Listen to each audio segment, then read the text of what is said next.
ദിലീപ് ശങ്കറിന്റെ മരണം ആത്മഹത്യ അല്ല എന്ന പോലീസിന്റെ പ്രാഥമിക നിഗമനം. മരണത്തിന് കാരണമായത് ആന്തരിക രക്തസ്രാവമെന്ന് സൂചന. പരിശോധനയിൽ ആത്മഹത്യയിലേക്ക് നയിക്കുന്ന തെളിവുകൾ ലഭിച്ചില്ലെന്നും പോലീസ് പറയുന്നു. ഇന്നലെയാണ് ദിലീപ് ശങ്കറിനെ ഹോട്ടൽ മുറിയിൽ മരിച്ച നിലയിൽ കണ്ടെത്തിയത്. കൂടുതൽ വിവരങ്ങളുമായി രാഹുൽ ജി നാഥ് ചേരുന്നുണ്ട്. Rahul, good morning. പ്രാഥമിക നിഗമനത്തിൽ ഇത് ആത്മഹത്യ അല്ല എന്നാണല്ലോ പോലീസ് പറയുന്നത്. ഇതുമായി ബന്ധപ്പെട്ട കൂടുതൽ വിശദാംശങ്ങൾ എന്തൊക്കെയാണ് പോലീസ് പറയുന്നത്?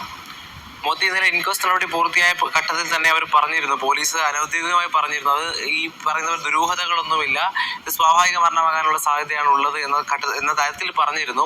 അതിന് കുറച്ചുകൂടി പ്രാഥമിക അന്വേഷണ കുറച്ചുകൂടി വ്യക്തത വരികയാണ്. അതായത് ഈ പോലീസ് അവിടെ പോയപ്പോൾ ഏറ്റവും പ്രധാനമായി നോക്കിക്കണ്ടത് 3-4 കാര്യങ്ങളാണ്. ഒന്ന്, ആ മുറി പൂട്ടിയിരിക്കുകയായിരുന്നു, ആരും ഉള്ളിൽ പ്രവേശിച്ചിരുന്നില്ല, ദിലീപ് ശങ്കർ മാത്രമായിരുന്നു മുറിയിൽ ഉണ്ടായിരുന്നത്. മുറിയിൽ ചെന്നപ്പോൾ നിലത്ത് കിടക്കുകയായിരുന്നു മൃതദേഹം. അപ്പോൾ വീണിട്ടുണ്ട്, തലയിടിച്ചാണ് വീണത്. അപ്പോൾ ആന്തരിക രക്തസ്രാവം ഉണ്ട് എന്നുള്ളത് ഇപ്പോൾ തെളിഞ്ഞിട്ടുണ്ട്. അപ്പോൾ അത് തന്നെ ഒരു മരണത്തിന് കാരണമായി എന്നുള്ള തരത്തിലാണ് പോലീസ് ഇപ്പോൾ സൂചന നൽകുന്നത്. ഇനി പോസ്റ്റ്മോർട്ടം റിപ്പോർട്ടിന് വേണ്ടി കാത്തിരിക്കുകയാണ്. എന്തായാലും ഈ ഘട്ടത്തിൽ അദ്ദേഹത്തിന് ആരോഗ്യ പ്രശ്നങ്ങൾ ഉണ്ടായിരുന്നു, 2 ദിവസമായി മുറിയിൽ തന്നെയായിരുന്നു.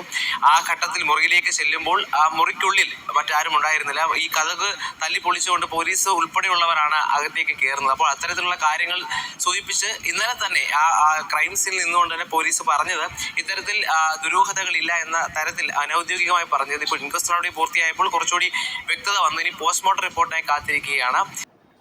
ഇന്നലെ അറിയാൻ പറ്റിയൊരു വാർത്തയാണ് കേട്ടോ. പ്രമുഖ സിനിമ സീരിയൽ താരമായിട്ടുള്ള ദിലീപ് ശങ്കർ മരണപ്പെട്ടു എന്നുള്ള വാർത്ത. അപ്പം ഈ വാർത്ത ആദ്യം കേട്ടപ്പോൾ ഞാൻ വിചാരിച്ചു ആത്മഹത്യ വല്ലതായിരിക്കും. കാരണം അങ്ങനെയാണല്ലോ സാധാരണ ഉണ്ടാവാറ്, ഒരു ആത്മഹത്യ ചെയ്തിട്ട് മരിക്കുക എന്ന, എസ്പെഷ്യലി ഹോട്ടൽ റൂമിലൊക്കെ അങ്ങനെ ഒരുപാട് ഇൻസിഡൻസ് നമ്മൾ കേട്ടിട്ടുണ്ട്. അപ്പോൾ അതുകൊണ്ട് ഞാനും വിചാരിച്ചു ഇത് ആത്മഹത്യ ആയിരിക്കും. കാരണം എന്തെങ്കിലും എഴുതി വെച്ചിട്ട് വിഷം കഴിച്ച് മരിക്കുക, അല്ലെങ്കിൽ എന്തെങ്കിലും കൈ മുറിച്ചിട്ടോ അങ്ങനെ എന്തെങ്കിലുമൊക്കെ ചെയ്യുമല്ലോ. അപ്പോൾ അങ്ങനെ വിചാരിച്ചു. അപ്പോൾ സത്യത്തിൽ ആത്മഹത്യയല്ല ഈ മരണം. കാരണം ഇതിൻ്റെ പോസ്റ്റ്മോർട്ടം റിപ്പോർട്ടുകളൊക്കെ വന്നപ്പോൾ ആന്തരിക രക്തസ്രാവം എന്നാണ് പറയുന്നത്. അപ്പോൾ ഈ പുള്ളി മരിച്ചത് കണ്ടത് 2 ദിവസത്തിന് ശേഷമാണ്.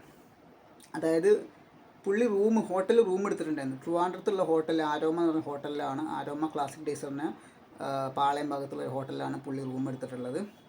സീരിയലിൻ്റെ എന്തോ ഷൂട്ടിങ് കാര്യങ്ങളുമായി ബന്ധപ്പെട്ടിട്ടാണ് പുള്ളി അവിടെ എത്തിയത്.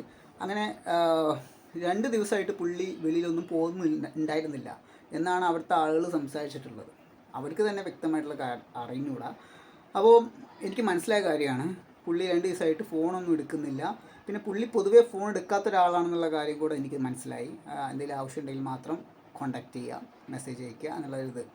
അപ്പോൾ 2 ദിവസമായിട്ട് യാതൊരു അനക്കവും ഇല്ലാത്ത കാരണം സംവിധായകരും മറ്റുള്ള ആളുകളും ഹോട്ടലിൽ എത്തുകയും വാതിൽ പുറത്തുനിന്ന് ഉള്ളിൽ നിന്ന് ലോക്ക് ചെയ്ത് വെച്ചേക്കുവാണ്. അപ്പോൾ തന്നെ മനസ്സിലാക്കുക ആൾ അകത്തുണ്ടെന്നുള്ളത്. അങ്ങനെ അവർ ജനാല വഴി നോക്കുമ്പോഴാണ് പുള്ളി കമിഴ്ന്ന് തറയിൽ കിടക്കുന്നത് കണ്ടത്. അങ്ങനെ പോലീസിനെ വിളിക്കുകയും അങ്ങനെ ഇവരെ അകത്ത് കയറുകയും അപ്പോഴാണ് പുള്ളി മരിച്ച കാര്യം അവർ അറിയണത്. പിന്നെ വേറെ കാര്യമുണ്ട്, ആ പുള്ളിയുടെ റൂമിൻ്റെ ഭാഗത്തായിട്ട് നല്ല സ്മെല്ല്, ദുർഗന്ധവും കാര്യങ്ങളൊക്കെ അനുഭവപ്പെട്ടിട്ടുണ്ടായിരുന്നു. അപ്പോൾ അതന്നെ ഇവർക്ക് ഏകദേശം മനസ്സിലായി ഇതിന് ഏകദേശം 2 ദിവസത്തെ പഴക്കമുണ്ടെന്നുള്ള കാര്യം. അപ്പോൾ ഞാനിങ്ങനെ ചിന്തിക്കുന്ന വേറെ കാര്യമുണ്ട് ഗൈസ്.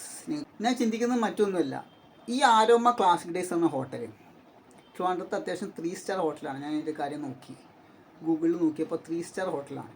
അത്യാവശ്യം നല്ല രീതിയിലുള്ള ഫീഡ്ബാക്ക് കാര്യങ്ങളൊക്കെയാണ് ഹോട്ടലിനെ കുറിച്ച്.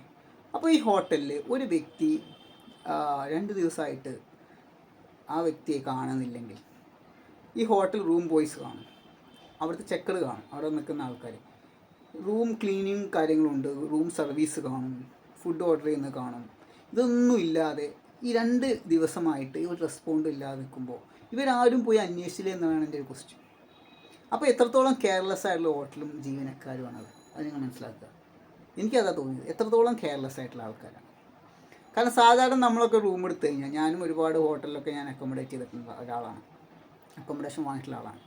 സ്വാഭാവികമായിട്ട് ഈ റൂം ബോയ്സ് വരും. എനിക്ക് തോന്നുന്നു ഒരു 2-3 വട്ടം അവർ വരും ഓരോ ആവശ്യത്തിന്, വെള്ളം തരാൻ, അതുപോലെ റൂംസ് ബെഡ്ഷീറ്റ് ചേഞ്ച് ചെയ്യാൻ, റൂം ക്ലീൻ ചെയ്യാൻ ഡെയിലി വരും. അപ്പോൾ ഇങ്ങനൊരു വ്യക്തി, അവരുടെ കയ്യിൽ എക്സ്ട്രാ കീ കാര്യങ്ങളുണ്ടാവും. ഇങ്ങനെ ആരും അവിടെ വന്നില്ലേ, ഇങ്ങനെ റൂം സർവീസും കാര്യങ്ങളൊന്നും അവിടെ പ്രൊവൈഡ് ചെയ്യുന്നില്ലേ എന്നുള്ള കാര്യമൊക്കെയാണ് എനിക്ക് ചോദിക്കാനുള്ളത്. ഇതൊക്കെ ഭയങ്കര ഇതാണ് കേട്ടോ, ഭയങ്കര ക്രൂഷ്യൽ സംഭവങ്ങളാണ്. അതൊക്കെ അവർ ഉത്തരം പറയേണ്ട സംഭവമാണ്. ഹോട്ടൽ ഉടമയും കാര്യങ്ങളൊക്കെ ഉത്തരം പറയണതിനൊക്കെ കറക്റ്റായിട്ട്. പിന്നെ ഇതിപ്പോൾ പോസ്റ്റ്മോർട്ടം റിപ്പോർട്ടിൽ വേറെ ഒന്നും ഇല്ല എന്ന് പറയുന്നു. നമുക്ക് അതിൻ്റെ അടിസ്ഥാനത്തിലാണ് നമുക്ക് കാര്യങ്ങൾ മുന്നോട്ട് കൊണ്ടുപോകാൻ പറ്റുള്ളൂ. അപ്പോൾ ആന്തരിക രക്തസ്രാവം, കാരണം പുള്ളി വീണത് തല അടിച്ചിട്ടായിരിക്കാം, അപ്പോൾ അതുകൊണ്ടുണ്ടായിട്ടുള്ള ഇഷ്യൂസ് ആയിരിക്കാം. മേ ബി പുള്ളിക്ക് എന്തെങ്കിലും പെട്ടെന്നുള്ള അസ്വസ്ഥത എന്തെങ്കിലും വന്ന് പുള്ളി അതിൽ ബോധരഹിതനായിട്ട് താഴെ വീണത്, അതുകൊണ്ട് തല അടിച്ചപ്പോൾ ഇൻ കേസ് രക്തസ്രാവം ഉണ്ടായതായിരിക്കാം. അതായിരിക്കും മരണകാരണം എന്നാണ് ഞാൻ ഉദ്ദേശിക്കുന്നത്. പിന്നെ പുള്ളിക്ക് എന്തോ കരൾ സംബന്ധമായ രോഗം മറ്റൊക്കെ ഉണ്ടായിരുന്നു എന്നാണ് പലരും പറഞ്ഞിട്ടുള്ളത്. വ്യക്തമായ കാര്യങ്ങൾ അറിഞ്ഞൂടാ. അപ്പോൾ അതിന് മരുന്നും കാര്യമൊന്നും പുള്ളി പ്രോപ്പർ എടുക്കാറില്ല. അപ്പോൾ അതുകൊണ്ടുള്ള എന്തെങ്കിലും ഇഷ്യൂ ഉണ്ടോ എന്നുള്ള കാര്യമൊക്കെ അന്വേഷിക്കണം. എനിക്ക് അറിയില്ല, അതാണ്. അപ്പോൾ ഇങ്ങനെ കുറേ കാര്യങ്ങളൊക്കെ ഞാൻ കേട്ടു. ഇതൊക്കെ ആളുകൾ പറഞ്ഞിട്ടുള്ള ഈ ആൾ ദിലീപ് ശങ്കറുമായി ബന്ധപ്പെട്ടുള്ള സുഹൃത്തുക്കളും സംവിധായകരും സീരിയൽ രംഗത്ത് നിൽക്കുന്ന ആൾക്കാരൊക്കെ പറഞ്ഞിട്ടുള്ള കാര്യങ്ങളാണ്. അപ്പം ഈ സീരിയൽ രംഗത്തൊന്നും അധികം ഞാൻ ഈ വ്യക്തിയെ കണ്ടിട്ടില്ല. സിനിമാ രംഗത്തൊന്നും. സീരിയലിൽ ഞാൻ അവിടെയും ഇവിടെ കണ്ടിട്ടുണ്ട്. സിനിമയിൽ 1-2 സിനിമയിലൊക്കെ ഉണ്ട്. അപ്പോൾ കുറച്ച് സിനിമയിൽ ഞാൻ ഇയാളൊരു കണ്ടിട്ടുണ്ട് സിനിമയിലൊക്കെ. അപ്പോൾ അധികം വലിയൊരു ആക്ടർ എന്ന് പറയാൻ പറ്റില്ല, പക്ഷേ ഒരു ആക്ടറാണ്. ഓക്കെ. അപ്പോൾ പോസ്റ്റ്മോർട്ടത്തിൻ്റെ അടിസ്ഥാനത്തിൽ നമുക്കിത് പറയാൻ പറ്റുന്നത് ഒരു ആത്മഹത്യയോ കൊലപാതകമോ ഒന്നുമല്ല. എന്താ പറയുക, ഒരു മരണം, സ്വാഭാവിക മരണമായിട്ട് കാണാൻ പറ്റും. അപ്പോൾ ഇതിലിപ്പോൾ നമുക്ക് ഇത് പണ്ട് സുബിക്ക് ഉണ്ടായിട്ടുള്ള ഒരു അവസ്ഥ ഉണ്ടായിരുന്നു. അതുപോലെ തന്നെ എന്തൊക്കെ അസുഖങ്ങൾ കാരണം സുബി മരിച്ചു. അങ്ങനെ പല നടന്മാരും ഇങ്ങനെ ഓരോ അസുഖങ്ങൾ കാരണം അവർക്ക് ഒരുപാട് അസുഖങ്ങൾ കാണും. കരൾ, ഹാർട്ട്, ലിവർ, കിഡ്നി, അങ്ങനെയുള്ള ഒരുപാട് അസുഖങ്ങൾ. പക്ഷേ ഇതിനൊന്നും പ്രോപ്പറായിട്ട് മെഡിക്കേഷൻസോ അല്ലെങ്കിൽ കാര്യങ്ങളൊന്നും അവർ എടുക്കുന്നുണ്ടാവില്ല. ട്രീറ്റ്മെൻറ്റ് കാര്യമൊന്നും എടുക്കില്ല. കാരണം ഷൂട്ടിങ് കാര്യങ്ങളും ആയിട്ട് അവരുടെ ലൈഫ് അങ്ങ് പോകും. അപ്പോൾ ഇതുകൊണ്ട് പല കാര്യങ്ങളും അവർ സ്കിപ്പ് ചെയ്യും. പ്രോപ്പറായിട്ട് ഭക്ഷണം പോലും കഴിക്കാൻ അവർ ഉണ്ടാവില്ല. ടൈമിങ് കാര്യങ്ങളൊന്നും ഉണ്ടാവില്ല അവർക്ക്. മര്യാദയ്ക്ക് ഭക്ഷണം കഴിക്കുക, വെള്ളം കുടിക്കുക, അല്ലെങ്കിൽ മരുന്ന് കുടിക്കുക, റെസ്റ്റ് എടുക്കുക, അതൊന്നും ഇല്ലാതെ അവർ അലയുകയാണ്. അപ്പോൾ അതുകൊണ്ടൊക്കെ ഒരുപാട് സിനിമാ താരങ്ങൾക്ക് ഈ അവസ്ഥ വന്നിട്ടുണ്ട്. പല ആൾക്കാരും ഇപ്പോൾ 2024 നോക്കി ഒരുപാട് നടന്മാർ മരിച്ചിട്ടുണ്ട്. അങ്ങനെ ഓരോ വർഷവും, കാരണം ഇവരുടെ ഒരു ജീവിത രീതി തന്നെ ഒരു വ്യത്യാസമാണ്. സാധാരണ ആൾക്കാരിന് ഒരുപാട് വ്യത്യാസമാണ്. ഇവർ ഈ സീരിയലിൽ നിന്ന് ഈ ലോകത്തിലോട്ട് മാറിക്കഴിഞ്ഞാൽ അവരുടെ പേഴ്സണൽ കാര്യങ്ങൾ ശ്രദ്ധിക്കാതെ വരും. അവർക്ക് ശ്രദ്ധിക്കാൻ സമയമുണ്ടോ എന്നുള്ള കാര്യം അവരിത് കണ്ടെത്താത്തത് കൊണ്ടായിരിക്കാം. പിന്നെ അതേപോലെ അത് സമയമുണ്ടാകും, പക്ഷെ അവർ ഓരോരുത്തർ കണ്ടെത്തില്ല. ലേസി മോഡിലോട്ട് പോകും, മടി കാര്യങ്ങൾ വരും. പിന്നെ പലർക്കും ശ്രദ്ധിക്കണ്ട എന്നുള്ള ഒരു മെൻറ്റാലിറ്റി വരും. അപ്പോൾ ഇതുകൊണ്ടൊക്കെയാണ് ഇങ്ങനെ ഓരോ അപകടങ്ങളും ഇതുപോലെ മരണങ്ങളൊക്കെ സംഭവിക്കുന്നത്. അപ്പോൾ മാക്സിമം ആളുകൾ ഇങ്ങനെ സിനിമയിലൊക്കെ ഉള്ള ആളുകൾ, എനിക്ക് പറയാനുള്ള കാര്യം, ഇതുപോലെ നിങ്ങൾ കെയർലെസ് ആയി കഴിഞ്ഞാൽ, ലൈഫിൽ കെയർലെസ് ആയി കഴിഞ്ഞാൽ പെട്ടെന്ന് ഇതുപോലെ തന്നെ മരിച്ചു പോകും. അത്രേ ഉള്ളൂ. പിന്നെ ഒരുപാട് സീരിയൽ താരങ്ങൾ ഈ ഡ്രിങ്ക്സും ഇങ്ങനത്തെ കാര്യങ്ങളൊക്കെ ഒരുപാട് കുടിക്കുന്നത് കാരണം ലിവർ ഇഷ്യൂസും കൂടെ വരും. അപ്പോൾ ഇതൊക്കെ ഒരു കെയർ ചെയ്ത് കൊണ്ടുപോകുന്നത് എപ്പോഴും നന്നായിരിക്കും എന്നാണ് എനിക്ക് പറയാനുള്ളത്. കാരണം ഒരുപാട് വ്യക്തികൾക്ക് ഞാൻ ഇങ്ങനെ ഒരു സംഭവം കണ്ടിട്ടുണ്ട്. അപ്പോൾ അവർക്ക് ഒരുപാട് ലിവർ ഇഷ്യൂസ് ഉള്ളത് മുഴുവനും അധികവും ഈ സീരിയൽ രംഗത്തുള്ള ആൾക്കാർക്കാണ്. കാരണം അമിതമായ മദ്യപാനം അങ്ങനെയുള്ള കുറേ സംഭവങ്ങൾ കാരണം. അപ്പോൾ മാക്സിമം ഇതിൽ നിന്നൊക്കെ മാറി നിന്ന്, അല്ലെങ്കിൽ ഇതൊക്കെ ഒഴിവാക്കി ഒരു പ്രോപ്പർ ഡയറ്റും പ്രോപ്പർ ഫുഡും അതുപോലെ റെസ്റ്റും കാര്യങ്ങളും കൊണ്ടുപോവുക, മെഡിക്കേഷൻസ് എടുക്കുക, ട്രീറ്റ്മെൻറ്റ് എടുക്കുക. അങ്ങനെ പോയി കഴിഞ്ഞാൽ ഇങ്ങനത്തെ ഇഷ്യൂസ് വരാനുള്ള ചാൻസ് കുറവായിരിക്കും. ഇനി സിനിമാ താരങ്ങളുടെ കാര്യം മാത്രമല്ല കേട്ടോ, സാധാരണ ജനങ്ങളുടെ കാര്യം കൂടി പറയുകയാണ്. പിന്നെ ബോഡിക്ക് ആവശ്യമുള്ള എക്സസൈസും കാര്യങ്ങളെല്ലാം വേണം കേട്ടോ, അത് ഞാൻ ഉൾപ്പെടുത്താൻ മറന്നുപോയി. അപ്പോൾ എല്ലാം വേണം. അപ്പോൾ എല്ലാം ഒരു രീതി കൊണ്ടുപോയി കഴിഞ്ഞാൽ ഇതുപോലെ സ്വാഭാവിക മരണങ്ങൾ ഉണ്ടാവില്ല. അപ്പോൾ നമുക്ക് അറ്റ്ലീസ്റ്റ് ഒരു ലൈഫ് സ്പാൻ കിട്ടും. ഇപ്പോൾ തന്നെ ആളുകൾ മരിക്കുന്ന 30 വയസ്സ് 40 വയസ്സ്. പണ്ടൊക്കെ 63 വയസ്സിന് സംഭവമുണ്ട്. ഇപ്പോൾ 63 വയസ്സൊന്നും സംഭവം ഇല്ല.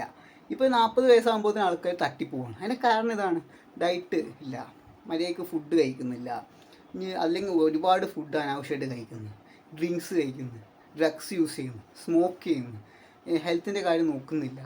അപ്പോൾ ഒരുപാട് മെഡിസിൻസ് കഴിക്കേണ്ട അവസ്ഥയോട്ട് വരും. ഷുഗർ, പ്രഷർ, കൊളസ്ട്രോൾ, അങ്ങനെ പല രീതിയിലുള്ള ഇതിലോട്ട് എത്തിപ്പെടുകയാണ്. അങ്ങനെ എത്തിപ്പെട്ട് ഹാർട്ടിനെ ബാധിക്കുന്നു, ലിവറിനെ ബാധിക്കുന്നു. പിന്നെ നമ്മൾ ഒരുപാട് ട്രീറ്റ്മെൻറ്റ് എടുക്കേണ്ടി വരുന്നു. പിന്നെ പല ഇതിലോട്ട് പോവുകയാണ്. അപ്പോൾ ഇതൊക്കെ ഒഴിവാക്കാനാണ് ഇപ്പോൾ നമ്മൾ തന്നെ കെയർ ചെയ്യുന്ന സംഭവം. ഹെൽത്ത് ഈസ് വെൽത്ത് എന്ന സംഭവമുണ്ട്.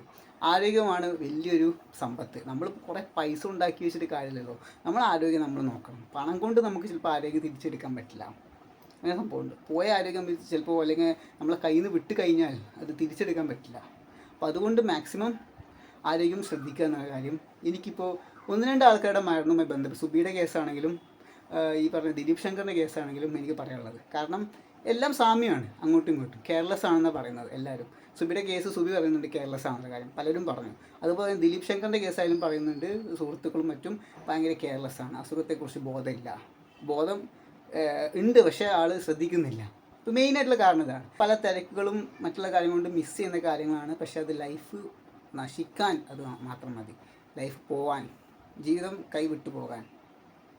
ഓക്കെ, അപ്പോൾ ഗൈസ് ശ്രദ്ധിക്കുക, എല്ലാവരും കൂടി പറയാണ്. ഓക്കെ, അപ്പോൾ അടുത്ത വീഡിയോ കാണാം.